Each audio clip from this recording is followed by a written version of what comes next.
Runway पर एक Boeing 747 take on off करने के लिए बिल्कुल तैयार था।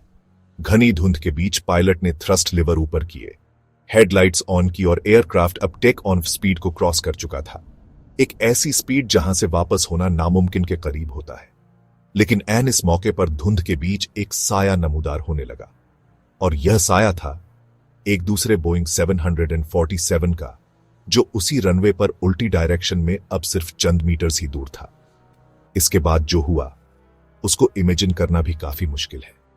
सवाल यह है कि आखिर नौबत यहां तक पहुंच कैसे गई? एयर ट्रैफिक कंट्रोलर क्या कर रहा था और कौन सी एक छोटी सी गलती थी जिसने जन्म दिया एविएशन हिस्ट्री के सबसे खतरनाक हादसे को? यह दुख भरी रुदात पेश आई स्पेन कैनरी आइलैंड्स में, जिसे दुनिया आज टेनरिफ एयरपोर्ट डिजास्टर के नाम से याद करती है। जीएमटीवी की वीडियोस में एक बार फिर से खुशामदीद नाजरीन। इस कहानी की शुरुआत हादसे के एक दिन पहले 26 मार्च 1977 को शुरू होती है, जब पेनम फ्लाइट 1736 एक Boeing 747 jumbo jet Los Angeles airport से टेक ऑफ होता है।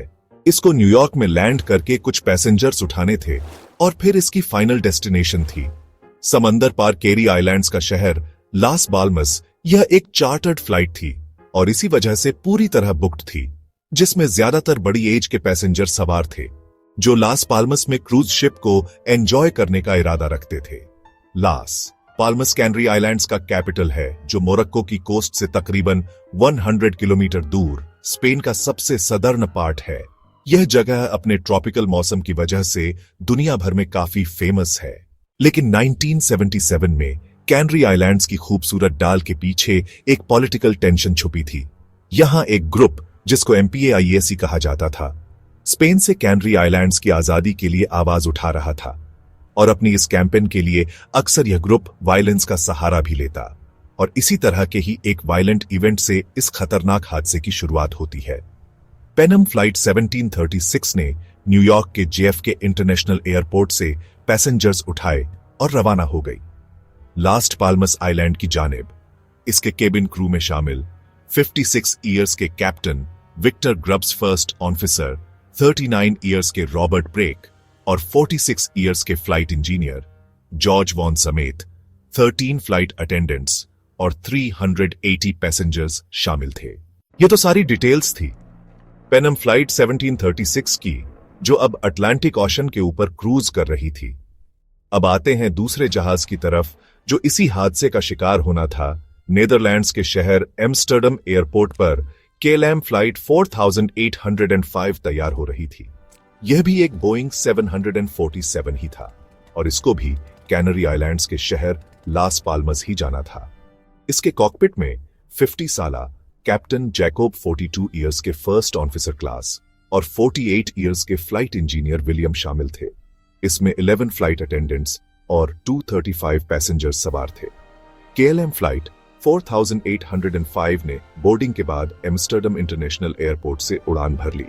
अब यह दोनों एयरक्राफ्ट्स कैनरी आइलैंड्स के लास पाल्मस एयरपोर्ट की तरफ रवा थे।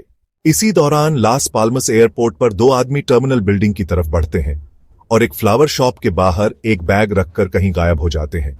एक ऐसा बैग जिसमें काउंटडाउन टाइमर के साथ बम लगा हुआ था। ठीक दोपहर के 1 o'clock बजे लास पाल्मस एयरपोर्ट की रिसेप्शन पर एक फोन कॉल आती है।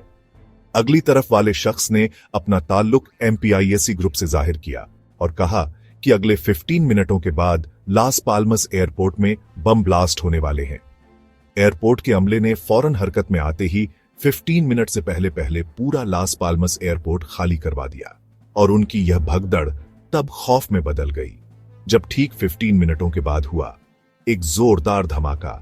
इस ब्लास्ट की वजह से टर्मिनल बिल्डिंग की छत का एक बड़ा हिस्सा गिर गया, पर इसके बाद लास पाल्मस एयरपोर्ट की तमाम सरगर्मियां सस्पेंड कर दी गई। तमाम फ्लाइट्स कैंसिल और जिन फ्लाइट्स को यहां लैंड करना था उनको डाइवर्ट कर दिया गया। कुछ देर बाद एम्स्टर्डम से आने वाली KLM फ्लाइट 4805 लास पाल्मस के करीब पहुंच चुकी थी, पर एयर ट्रैफिक कंट्रोलर ने उनको एयरपोर्ट पर होने वाले धमाके की इत्तला दी और फ्लाइट को टेनरिफ आइलैंड के एयरपोर्ट पर लैंड करने की हिदायत दी, जो यहां से 110 किमी दूर था। KLM के कैप्टन ने मजीद 25 मिनट की उड़ान के बाद दोपहर 1:31 पे टेनरिफ एयरपोर्ट के रनवे 30 पर लैंड कर लिया। ठीक उसी वक्त न्यूयॉर्क से आने वाली पेनम फ्लाइट 1736 भी लास पाल्मस के करीब पहुंच चुकी थी और उसको भी टेनरिफ एयरपोर्ट पर डाइवर्ट कर दिया गया। इस वक्त तकरीबन तमाम फ्लाइट्स को ही टेनरिफ एयरपोर्ट पर डाइवर्ट किया जा रहा था क्योंकि यही सबसे करीबी एयरपोर्ट था। अब देखते ही देखते टेनरिफ एयरपोर्ट पर रश बढ़ रहा था। आपको यहां बताते चल कि टेनरिफ एयरपोर्ट पहाड़ी इलाके में वाकई एक छोटा सा एयरपोर्ट है। अटलांटिक ओशन से बहुत करीब इसकी ऊंचाई 2000 फीट के आसपास है। यह इलाका ऊंचे पहाड़ों से घिरा हुआ है और इसी वजह से अटलांटिक ओशन की नम हवाएं पहाड़ से टकराकर जब ऊपर की तरफ जाती हैं तो फौरन ठंडी होकर बादलों में बदल जाती है और यह सब यहां अचानक होना बहुत ही नॉर्मल है। जब पेनम फ्लाइट और केएलएम फ्लाइट ने टेनरिफ एयरपोर्ट पर लैंड किया तो विजिबिलिटी बिल्कुल ठीक थी, लेकिन अब अचानक यहां की विजिबिलिटी बादलों की वजह से कम हो चुकी थी। जब बादल रनवे पर होते तो विजिबिलिटी 300 मीटर तक कम हो जाती और दूसरे ही लम्हे 2 किमी दूर तक सब कुछ क्लियर नजर आने लगता। अब यहां एयरपोर्ट पर इनको कितनी देर रहना था यह फिलहाल कंफर्म नहीं था। पैसेंजर्स को उतार दिया गया ताकि वह लंबी फ्लाइट के बाद थोड़ा फ्रेश हो सके। इतनी देर केएलएम फ्लाइट 4805 जिसको वापस एम्स्टर्डम जाना था, उन्होंने अपना फ्यूल टैंक यहीं पर रिफिल करवाने का सोचा ताकि लास पाल्मस एयरपोर्ट वापस खुले तो वहां पर रिफ्यूलिंग में टाइम जाया ना हो। अभी उन्होंने रिफ्यूलिंग शुरू ही की थी कि लास पाल्मस के खुलने की खबर आ गई। दोनों फ्लाइट्स ने पैसेंजर्स दोबारा ऑन बोर्ड किए, लेकिन केएलएम की रिफ्यूलिंग की वजह से टैक्सीवे ब्लॉक्ड था। टेनरिफ एयरपोर्ट एक छोटा एयरपोर्ट है जहां सिर्फ एक रनवे, एक टैक्सीवे और एक एप्रन है जहां टर्मिनल बना हुआ है, जो आप इस एनिमेशन में देख सकते हैं। यहां पर इतना ज्यादा रश होना काफी एबनॉर्मल था और वह भी बोइंग के जंबो जेट्स का रश। केएलएम फ्लाइट 4805 की रिफ्यूलिंग की वजह से पेनम एयर टर्मिनल से निकलकर रनवे पर नहीं जा सकती थी। तभी उनको कहा गया कि जब तक केएलएम की रिफ्यूलिंग पूरी नहीं हो जाती उन्हें टर्मिनल के पास ही वेट करना होगा। 4:45 पे केएलएम की रिफ्यूलिंग खत्म हो गई और कैप्टन ने टैक्सीवे से हटने की तैयारी शुरू कर दी।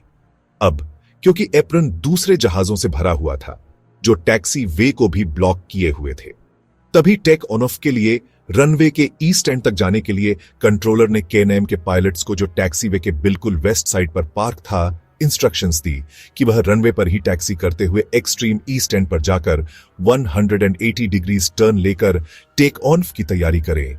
जब केएलएम 4805 ने टैक्सी करना शुरू किया तो कंट्रोलर ने पेनम एयर को इंस्ट्रक्शंस दी कि वह रनवे पर ही केएलएम को फॉलो करे, लेकिन C3 एग्जिट से टैक्सी वे पर चढ़ जाएं, क्योंकि इसी रनवे पर केएलएम 4805 को टेक ऑन ऑफ करना था। विजिबिलिटी काफी कम थी और हर गुजरते मिनट मजीद खराब होती जा रही थी। केएलएम 4805 ने टैक्सी करते हुए पूरे रनवे को क्रॉस किया और ईस्टर्न एंड पर आकर 180 डिग्रीज का टर्न लेकर टेक ऑन पोजीशन में आ गई। पेनम एयर के पायलट्स ने भी रनवे पर टैक्सी करना शुरू किया, लेकिन धुंध की वजह से वो C1 और C2 एग्जिट्स को तो देख पाए, लेकिन C3 एग्जिट उनसे मिस हो गई क्योंकि C3 एग्जिट वापस एप्रन की तरफ जा रही थी। शायद इसी वजह से वह C3 को देख ही नहीं पाए। दूसरा, टेनरिफ एयरपोर्ट पर साइन मार्क्स की भी कमी थी। रनवे एग्जिट्स के लिए टार्मिक पर ही इशारे लगाए जाते हैं, लेकिन यहां पर यह साइन मार्क्स मिसिंग थे। जब पेनम फ्लाइट सस्ते C2 को क्रॉस कर रही थी, उसी वक्त केएलएम 4805 के कैप्टन ने कंट्रोल टावर से टेक ऑफ की परमिशन मांगी और यहीं से बैक टू बैक कंफ्यूजन्स का एक सिलसिला शुरू हो गया। कंट्रोल टावर से यह दोनों जहाज धुंध की वजह से नजर नहीं आ रहे थे और ना ही इस एयरपोर्ट पर रेडार सिस्टम इंस्टॉल था। इस मौके पर कंट्रोल टावर ने केएलएम को बताना शुरू किया कि टेक ऑन ऑफ के बाद उनको कौन सा रूट लेना है, लेकिन इस मैसेज में कहीं भी उनको टेक ऑन की परमिशन नहीं दी गई। पर केएलएम ने समझा कि शायद उनको टेक ऑफ की परमिशन मिल चुकी है और केएलएम के कैप्टन ने जवाब दिया, we are at take off. अब असल में उन्होंने we are at take off बोला या वी आर टेकिंग ऑफ बोला, यह अभी तक क्लियर नहीं है, लेकिन इसके जवाब में कंट्रोल टावर ने बोला ओके। पर चंद सेकंड्स के गैप के बाद कंट्रोल टावर ने क्लियर कर दिया, stand by for take on 5, will call you. यह एक बहुत अहम मैसेज था जिसमें क्लियर बताया गया था कि अभी टेक ऑफ नहीं करना। पर यह मैसेज केएलएम के कॉकपिट तक पहुंचा ही नहीं, क्योंकि एन इस वक्त रनवे पर ही C3 के करीब पेनम फ्लाइट 33 के पायलट जो यह सारी कन्वर्सेशन सुन रहे थे उन्होंने भी एक मैसेज रिले किया, we are still down the runway, यानी कंट्रोल टावर का केएलएम को स्टैंड बाय रहने का मैसेज और पेनम का मैसेज दोनों एक ही वक्त में रिले हुए, जिसकी वजह से केएलएम के कॉकपिट में सिर्फ एक डिस्टॉर्शन जैसी आवाज सुनाई दी।